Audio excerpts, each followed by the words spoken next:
И всем привет, с вами Игорь, это канал Black Cosplay, и мы продолжаем гайды по Viking Rise. Сегодня я хочу рассказать про событие, которое уже идет в принципе давно, уже, наверное, половина прошла этого события. Называется Зов Вальхаллы, это событие, коллаборация с сериалом.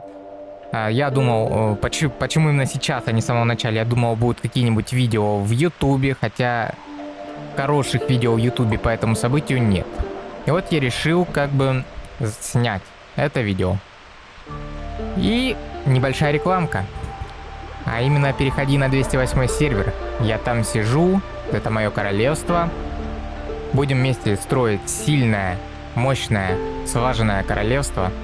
Также есть Discord для этого 208 королевства, где расписаны полностью все об игре.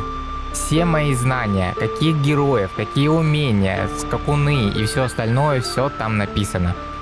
Так что, если интересно, пиши под комментариями, и я тебе напишу, спишемся и приглашу на 208 сервер. Продолжим. Событие коллаборация. Это событие началось, наверное, может полмесяца назад, может чуть больше. За него дают награды по типу рамок, всякой... Сейчас покажу, какие награды. Надо выполнять задания, собирать ресурсы, выполняя задания. Там ресурсы это вот якорь викингов, железная руда и хлеб бирка. Иногда, когда золотые герои даются, нужны вот такие вот золотые осколки. Это солнечный камень. Это самый редкий материал, который попадается редко. За каждую награду выполненную дают неплохие награды, иногда плохие, иногда неплохие, зависит от того, где ты сейчас находишься. Например, в первом самом награды не такие уж и хорошие, типа ящик монстра эпический. Не, конечно, ящик монстра это хорошо. Там ресурсы немного, очков ловушки и так далее. Ну, не будем на этом заострять внимание. Ты сам можешь просмотреть, какие награды будут даваться за это и что для этого нужно. Надо просто выполнять задания, собирать вот такие вот материалы. И, конечно же, на золотых героев уже материалы с солнечным камнем. По заданиям. Есть ежедневные задания. Ежедневные задания это вот золотые дают 3 штучки за пополнение каждый день. Это для тех, кто донатит. Также там отточить способности скакунов, победить лидеров, убить монстров, помощь племени, осуществление пожертвований и так далее. Сбор ресурсов, может быть зал доблести и осколки золотых героев использовать. Это... Одно из заданий, которое я бы не рекомендовал выполнять, это использовать золотые осколки. Потому что золотые осколки лучше приберечь для других событий, например, там мобилизация, или еще лучше это правление викингов, где вы сможете получить новых героев себе, точнее осколки на них. Ежедневные задания желательно выполнять каждый день, все задания. Будете получать обычные материалы, золотые только за донат. И еженедельные есть задания. Еженедельные задания открываются по неделям. Как видишь, уже даже больше месяца идет это событие. Первая неделя это тренировать там войска, тоже не очень сложные задания. Видишь, 50 в зале доблести, но не спеши их выполнять. Их можно выполнять даже если неделя пройдет. То есть, если я просрочу, допустим, 5-ю неделю, откроется 6-я, все равно ты сможешь выполнить и 5-ю неделю, и 4-ю неделю, и 3-ю. Это лучше выполнять на каких-нибудь событиях, как правление викингов, допустим, тренировать войска, взял, потренировал нужное количество. И также здесь. То есть, собрать ресурсы можно, да, собирать в любое время. А там убить монстров, это тоже в кузнице монстров убивать. Победить 100 лидеров нефлунгов. Не обязательно за эту неделю убивать 100 лидеров и тратить столько много энергии. Можно на втором направлении викингов на втором этапе походить на лидеров. Последний из гномов, можно тоже засчитываться лидеры. В течение всего события ты сможешь выполнить это задание. Главное выполнить до конца события. Тут уже награды получше, тут дают солнечный камень, который нужен как раз таки для того, чтобы получить золотых героев. А это одна из главных наград, это золотые герои. Также ратуша, это для тех, кто именно прям донатит, для тех, кто не донатит, ратуша вряд ли получится получить. Ну и всякие стикеры, статуи и рамки. Переходим обратно к заданиям. Задания здесь несложные, как ты видишь, 50 минут ускорения это не сразу, можно за все это время эти 50 минут ускорения набрать и получить 4 золотых солнечных камня. Итак, с еженедельными заданиями разобрались, переходим к достижениям. Достижения – это задания, которые выполняются на протяжении всего события. Они очень долгие, можно показаться. Первое – это легенда викингов, первая стопка, точнее, достижений – это улучшить героев коллаборации. Там до 2 звезд одного героя, до 3 звезд одного героя, 2 героев, 4 и 5 и так далее. То есть имеется в виду 3 героев, которые именно ты получаешь с этого события. Вот, допустим, ты в первом этапе прошел. Вот это задание. И тебе в конце выпадает вот такое вот задание, где ты получаешь уже осколки героев, которые тебе именно нужны. Это как раз 3 героя от коллаборации. И вот за это достижение и выполняется, когда ты прокачиваешь именно этих героев по звездам. Других героев не засчитывается. Так, вторая стопка – это увеличение силы. То есть увеличить силы на 5 миллионов через строительство, исследования и тренировку. Это можно делать в направлениях. Это никто вас не спешит это выполнять. Копите много ресурсов, копите материалы. Главное, чтобы это было во время вот этого события. И направление викингов спокойно повышаете свою боевую мощь, тем самым выполняя и эти задания. И второе, это у нас использовать минуты ускорения. Тоже можно на разных событиях. Мобилизация, правление викингов, другие события, которые вы выполняете, и вам нужны эти ускорения. То есть лечите вы на руинах, ходите в триатлон викингов события, где нужны использовать ускорения. За все это считает использование, и тоже вы сможете получить награды. Доблестные генералы – это 3-я ветка. Здесь нужно призыв в зале доблести. Призывов очень много. Это призывы камней разных, сейчас покажу. Призыв, где оно у меня? Зал доблести, вот здесь. Считается этот призыв, то есть героев, и призыв умений тоже считается. Вы используете также направление, или если вы на КВК можно использовать, по заданиям, где вам нужно. Главное не использовать пустую, то есть само по себе это задание, достижение, лучше не выполнять. Надо обязательно комбинировать с какими-то событиями, потому что это будет намного выгоднее для вашего роста. Вот в зале доблести. И призыв в зале доблести – захватить скакунов в загоне. То есть это просто захватывать зверей. Зверей надо захватывать много. 2000 скакунов в общей сложности. Как я их захватываю? Чтобы быстрее выполнить это задание и уложиться в срок, вам нужно просто... Так, не сюда. Просто копить энергию каждый день.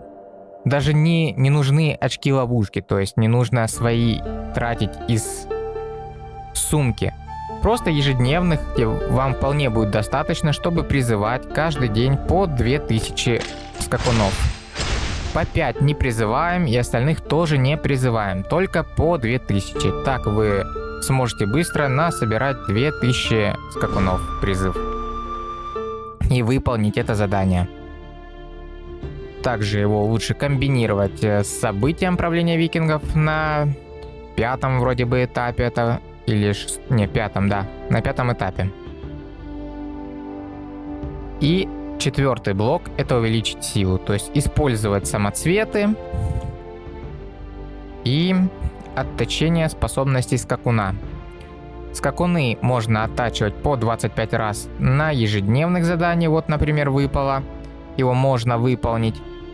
Также направление викингов, оно тоже очень много дает очков на 5-м этапе. Вы просто оттачиваете зверей. Отточка — это вы заходите к зверю, выбираете «Отточить». Точим, вот они отточки ваши. Не забудьте использовать их в сумке. Сумки не считаются здесь, то есть вы используете в сумке, тогда они появятся у вас здесь. И оттачивайте нужное количество. Повышая тем самым и мощь, и направление викингов очки получая, и в коллаборации, тоже выполняя задания. И использование самоцветов, их можно использовать на VIP, их можно использовать на магазин умений. Также копите обязательно эти самоцветы, допустим, использовать на таком событии, как гадание судьбы. Для игроков, которые не донатят, это самое главное событие, которое нужно тратить кристаллы. Именно на этом событии вы сможете прокачать своих золотых героев нужных. Но кристаллов нужно копить много.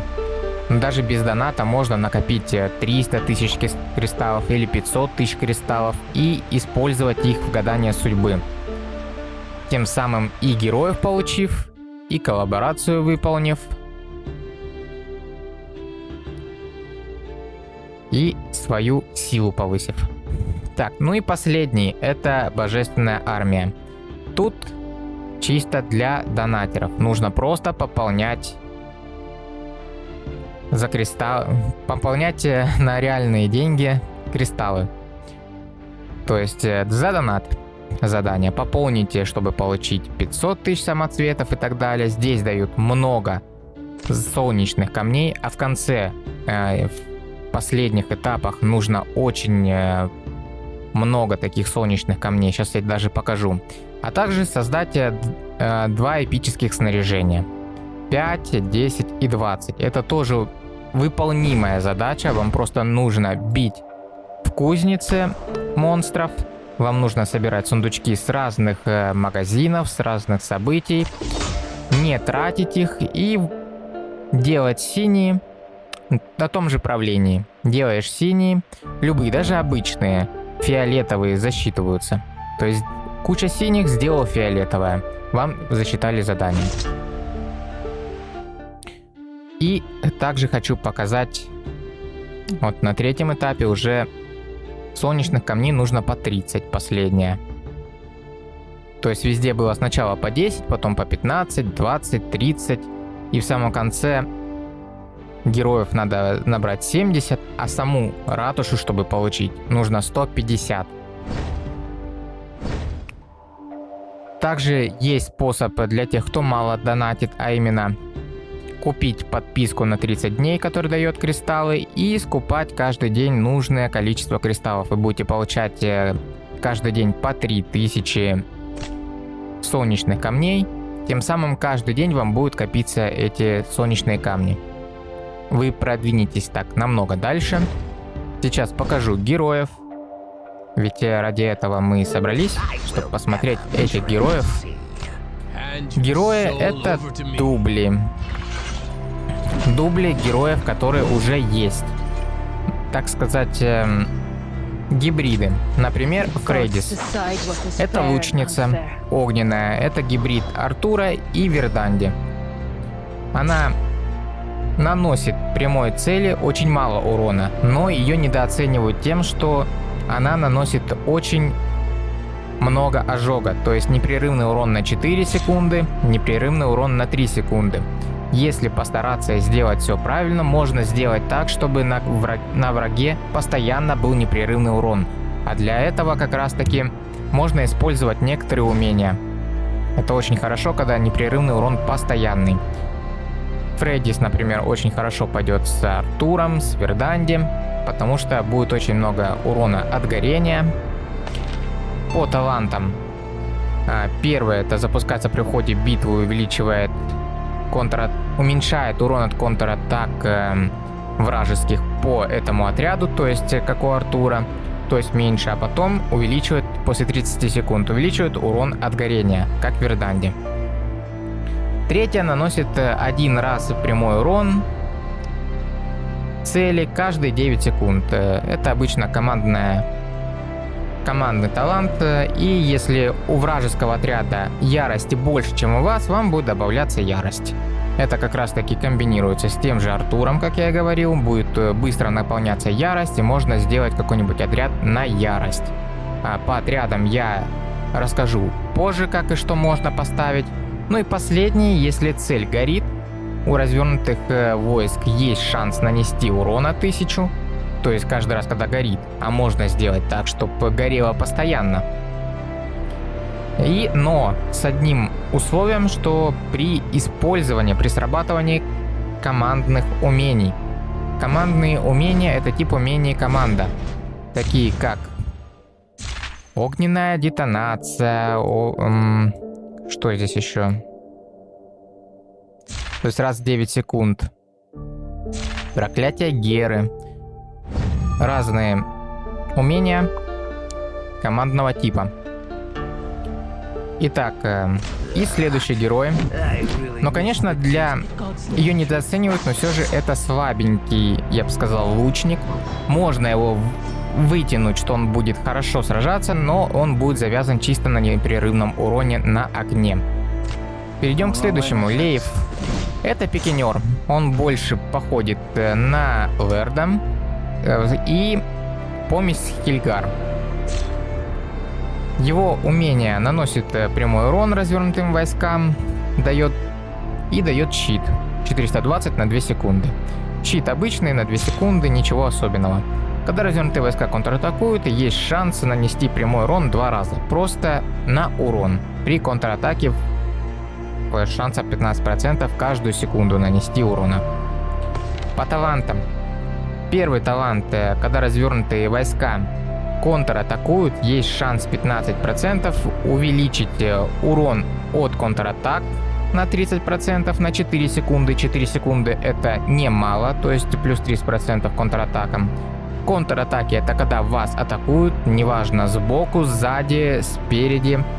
Много отрядов, все они получают в ответ вашу контратаку.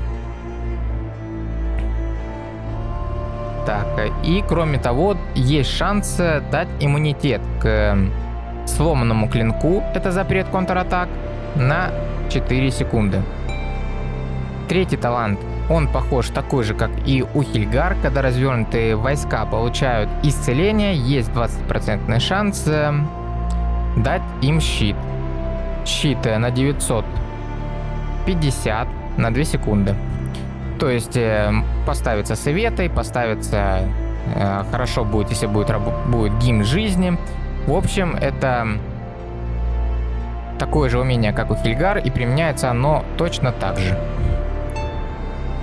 И последнее. Когда развернутые войска получают базовую атаку, то есть когда вас бьют, хоть 5, хоть 6 отрядов, есть шанс 25% нанести прямой урон цели. Урон 550, урон средний. И когда развернутые войска наносят урон, пока у них есть щит, то есть когда на вас наложен щит, их урон от контратаки будет увеличен на 30% на 2 секунды. То есть когда будет наноситься этот урон, если в этот момент есть щит, то урон от контратак будет тоже увеличен. Поэтому этот герой похож на Лерда, и это хорошая замена Вудеру, например, Лерд с Лейфом, или как там его, Лейф, да? Лейф, да. А также такие умения, как поддержка щита, благословение Бальдра, отдых и контратака, новое умение тоже хорошее, для этого подойдет. а также отражатель щита.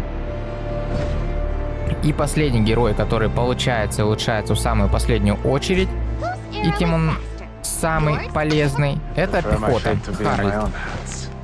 Пехотинец хороший, хорошая замена Грегори, хорошая замена, как его зовут, безграничный Хоберт. Это помесь Грегори с Бьорном. Первое умение наносит 1 единицу прямого урона. Урон не маленький, 1500, и накладывает на нее замедление, уменьшая их скорость марша на 20 в течение 3 секунд. Это такое же почти умение, как и у Бьорна.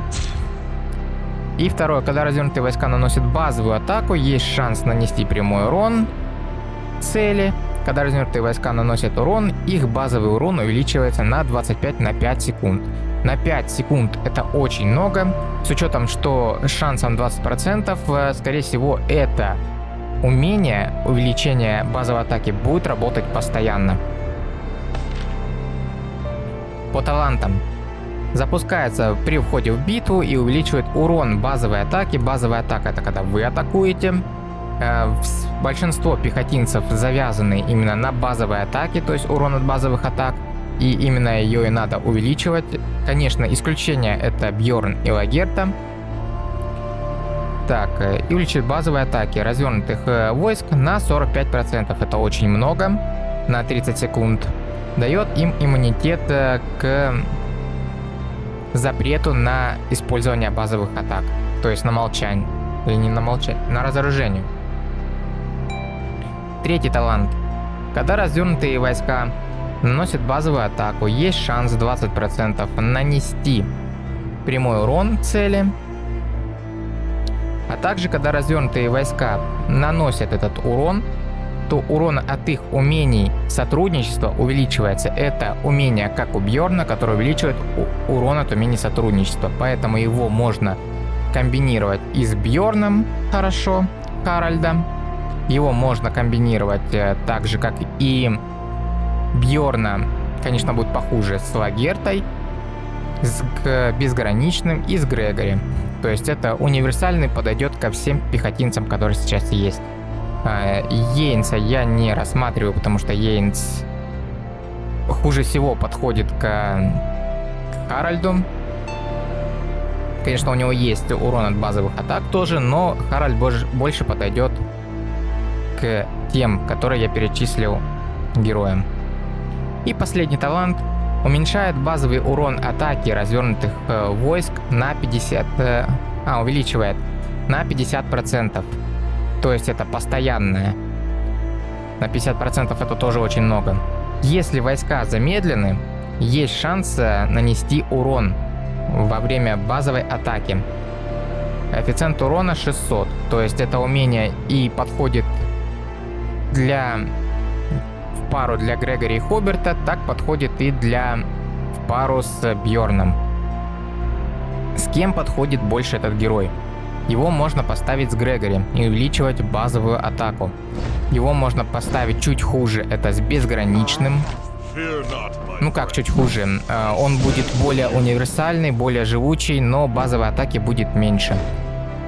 С Бьорном можно поставить, будет урон больше замедления, больше урон, но все же Бьорн и Лагерта лучшая пара, так что если выбирать между Лагертой и Харальдом, конечно, лучше Лагерту с Бьорном поставить.